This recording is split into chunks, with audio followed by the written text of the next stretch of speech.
उस दिन हमारी लड़की लाइव फोन उनको करी 2-2 बार, वो ऐसे कैसे नींद आ गई उसको। 20 मिनट मेरी लड़की के रूम में रहा है, वो तो वही मारने वाला है। हेलो दोस्तों, नमस्कार। जी हाँ दोस्तों, आप लोग देख रहे हैं हमारा चैनल मोहित पावनी भोजपुरी।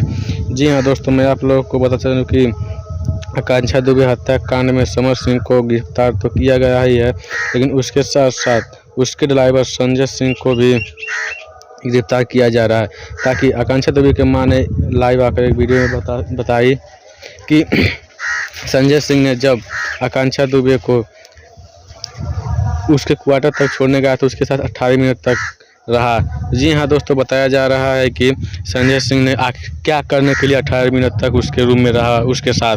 जी हाँ दोस्तों, पुलिस ने संजय सिंह को गिरफ्तार किया था, लेकिन उससे ज़्यादा कुछ न पूछताछ किए छोड़ दिया। जी हाँ दोस्तों, आकांक्षा दुबे की मां ने बोल रही है कि संजय सिंह से भी जिस तरह समर सिंह से कटघरे में लेकर उससे भी पूछताछ की जा रही है, उसी तरह संजय सिंह को भी पूछताछ की जाए, ताकि वो भी समर सिंह के साथ है, ताकि वो समर सिंह का ड्राइवर है। इसीलिए दोस्तों, अगर चैनल पर नए हैं तो चैनल को सब्सक्राइब कर लीजिएगा और वीडियो को ज़्यादा से ज़्यादा लोगों तक शेयर कर दीजिएगा, ताकि और लोगों तक भी जानकारी मिल जाए। अगर चैनल पर नए हैं तो जरूर सब्सक्राइब कर लीजिएगा, ताकि ऐसे लेटेस्ट वीडियो आप तक पहुंचाते रहते हैं। अब वीडियो में एक कमेंट, प्यारा सा कमेंट जरूर लिखिएगा कि संजय सिंह आखिर गिरफ्तार होगा कि नहीं।